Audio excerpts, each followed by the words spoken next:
राहुल लोंडे, आपने आज राहत की सांस ली है या फिर एम्बैरेसमेंट हो रहा है, शर्मिंदगी हो रही है सुप्रीम कोर्ट की कड़ी टिप्पणियों से?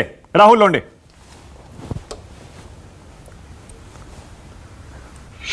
जी मानक जी, मैं तो पूरे राहत की सांस ले रहा हूँ। आज नहीं ले रहा हूँ, पिछले 10 महीने से राहत की सांस ले रहा हूँ।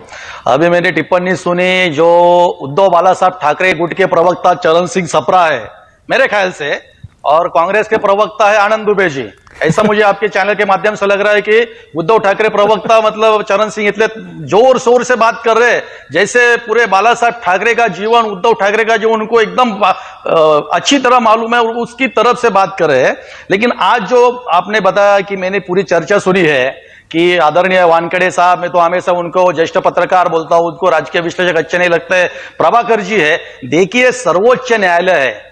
मैं बार बार कहता हूं कि डॉक्टर बाबा साहब अंबेडकर ने जो संविधान बनाया है, संविधान में सर्वोच्च न्यायालय जो है वो सर्वोच्च न्यायालय बड़ी संस्था इस देश की है। अगर सर्वोच्च न्यायालय ने आज जो निर्णय दिया है, जैसे भाजपा का प्रवक्ता है उन्होंने कहा कि हमका स्वागत करते हैं, तो ऐसे हम भी शिवसेना है, हम शिवसेना पार्टी की तरफ से हम सर्वोच्च न्यायालय का जो न्याय दिया है, जो फैसला सुना है उसका स्वागत करते हैं। हमने सर्वोच्च न्यायालय के कोई भी फैसले पे आज के कोई टिप्पणी नहीं की है, कोई भी अवमान नहीं किया है, और अपमान करने का काम हमारे तरफ से नहीं होने वाला है। लेकिन मुझे लगता है जो अभी जो प्रवक्ता थे, जो राजकीय विश्लेषक थे, उन्होंने तो सीधा सीधा आज सर्वोच्च न्यायालय को, सुप्रीम कोर्ट को आरोप कटघरे में खड़ा किया है। ठीक है, उनकी दलीलें हैं। लेकिन जो आज मैं बता रहा हूं कि मैं 10 महीने से हमारी पार्टी, हमारे मुख्यमंत्री, हमारे विधायक, हमारे 13 सांसद और हमारे पार्टी के जितने महाराष्ट्र में कार्यकर्ता है, बाहर राज्य प्रमुख है, वो राहत की सांस लेते थे, आज भी ले रहे और कल भी लेंगे।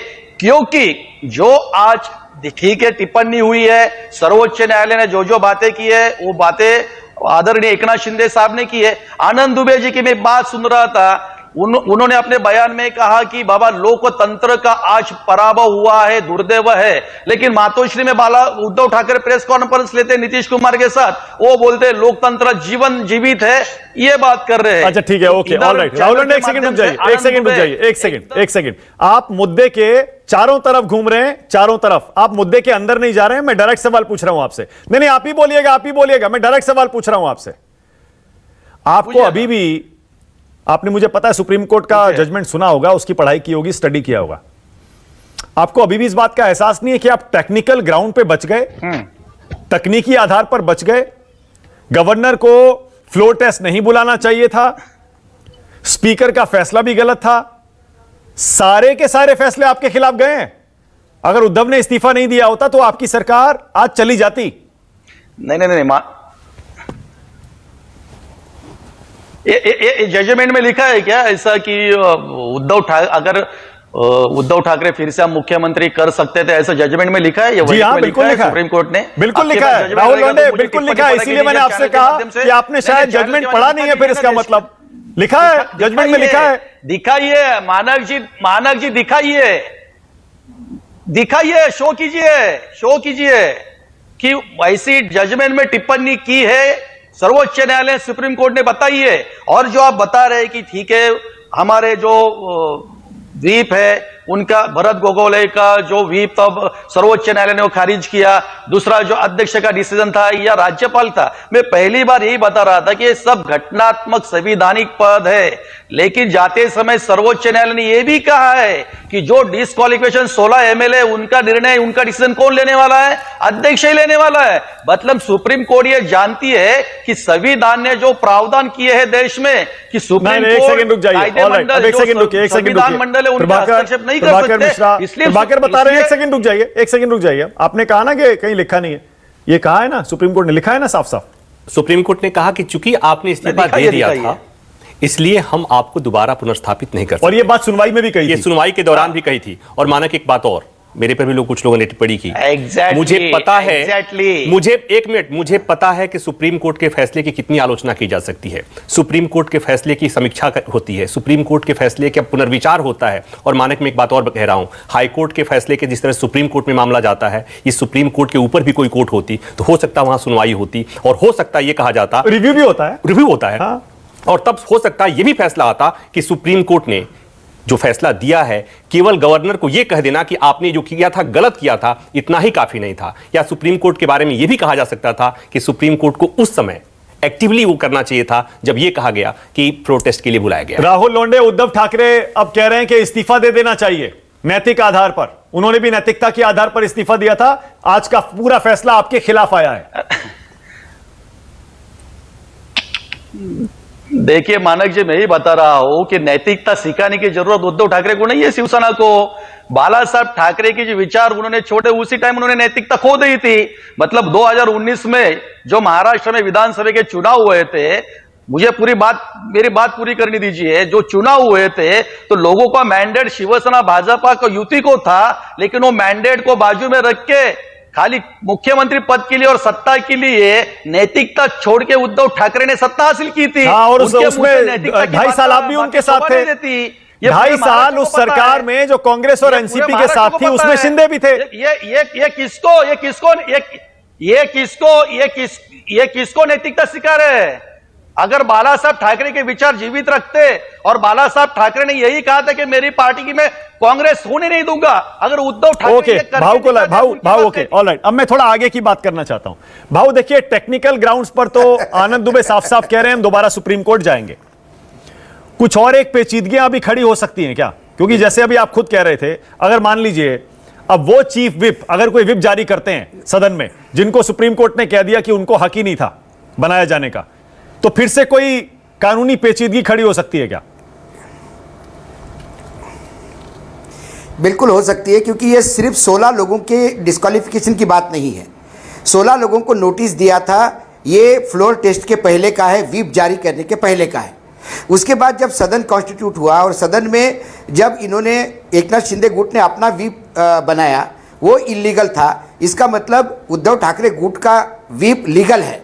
उसने व्हिप दिया था प्रस्ताव के खिलाफ मतदान करने का, और एकनाथ शिंदे और सारे लोगों ने 41 लोगों ने ये प्रस्ताव के फेवर में वोटिंग किया। तो ये 41 की 41 लोगों के खिलाफ एक्शन हो सकती है। Point number 1। पॉइंट नंबर 2, नैतिकता की बात बहुत हो रही है। कोई बोलता है किसी को नैतिकता नहीं, किसी को नैतिकता नहीं। नैतिकता की बात तो भाजपा कोई करे नहीं। अब उद्धव ठाकरे ने तो इन लोगों के साथ सरकार बाद में बनाई। उसी दौरान 80 घंटे की सरकार अजित पवार के साथ बनाई। अजित पवार कौन? शरद पवार, वहाँ वंशवादी चलता है। सालों मध्य महाराष्ट्र में सरकार में रही बीजेपी इसी वंशवाद वाली पार्टी के साथ। पंजाब में अकाली दल तुम गले लगा रहे थे, यही वंशवाद। जब वो आपको छोड़ के जाते हैं तो आपको वंशवाद याद आता है, जब वो आपके साथ चलते हैं तो वो वंशवाद याद नहीं आता, वो हिंदुत्व होता है। अजीब बात है आप लोगों की बात करने की। हमने सर्वोच्च न्यायालय को गालियां नहीं दी, लेकिन सर्वोच्च न्यायालय ने यदि ये नहीं किया, ये प्रश्न उठाने का अधिकार मुझको है। मैं किसी पॉलिटिकल पार्टी को बिलोंग नहीं करता। आपने अभी तक कांग्रेस ने कितने पाप किए ये गिनाए। बिल्कुल कांग्रेस ने पाप किए, गवर्नर को बिल्कुल घर का वो नौकर समझ के यूज किया, लेकिन इसी की वजह से बीजेपी को सत्ता में लाए लोग। क्योंकि कांग्रेसीकरण की यदि आपको कांग्रेस जैसा करता वैसा आपको ही करना है, तो फिर भाजपा अलग कैसी? जो भाजपा आज कर रही है वो कांग्रेस पहले कर चुकी है। तो कांग्रेस के पाप बता के आप अपने पाप तो नहीं छुपा सकते। आज जब ये बोल दिया कि गवर्नर ने ही असंवैधानिक काम किया, तो बाबा साहेब आंबेडकर के संविधान के अनुसार ये जो बड़ी बड़ी बातें करते हैं नेता लोग, आपको क्या अधिकार है बाबा साहेब आंबेडकर के नाम लेने का, जब उनके लिखे हुए संविधान का गवर्नर धज्जियां उड़ाते हैं और आप सरकार में आते हैं उसी धज्जियों में? तो ये सब मजाक वाली बात है, ये अभी आप खत्म नहीं होगा। लेकिन मानक मैं बार बार कह रहा हूं, अभी वकील साहब भी है, उनको भी आप पूछ सकते हैं टेक्निकल मामला, कि सर्वोच्च न्यायालय में जितनी पिटीशन पेंडिंग थी और जितने सवाल थे, किसी सवाल में महाविकास आघाड़ी ये नहीं कह रही थी कि हमको सरकार में वापस बिठाओ। वो बार बार इस सवाल को उठा रही थी कि जो महाराष्ट्र में हुआ वो असंवैधानिक है, हमको न्याय दीजिए। ये बात सामने आई। हायर बेंच को खुद शिवसेना ने कहा हायर बेंच में चला जाए, और ये मुझे मालूम था जब मामला हायर बेंच में जाएगा तो ये सरकार बनी रहेगी, सरकार नहीं गिरेगी। यही एक बात। अजय आलोक रिस्पॉन्ड करिए। अजय आलोक बोलिए। सरकार गिरने ना गिरने की बात नहीं है, ये तो नंबर गेम होता है। अजय आलोक, देखिए, सबसे पहली बात है कि ग्रे एरिया सुप्रीम कोर्ट ने अपना कम यूज किया, इसको आप सुप्रीम कोर्ट का मान बढ़ाना नहीं कह सकते। शब्दों का चयन बड़ा इंपॉर्टेंट रहता है जब आप सुप्रीम कोर्ट के बारे में बात कर रहे हो। नैतिकता गैर नैतिकता की बात कहां से शुरू हुई? उद्धव ठाकरे ने कहा कि मैंने नैतिकता के आधार पर इस्तीफा दिया। नहीं, आपको यह सच्चाई मानने में क्यों दिक्कत हो रही है कि आपके 44 एमएलए आपसे दूर हो चुके थे और भी विघटन का खतरा लग रहा था, इसलिए इस्तीफा दिया। शरद पवार के कहने पे इस्तीफा दिया। ऑन रिकॉर्ड पवार साहब आए थे सामने कि उद्धव को इस्तीफा दे देना चाहिए।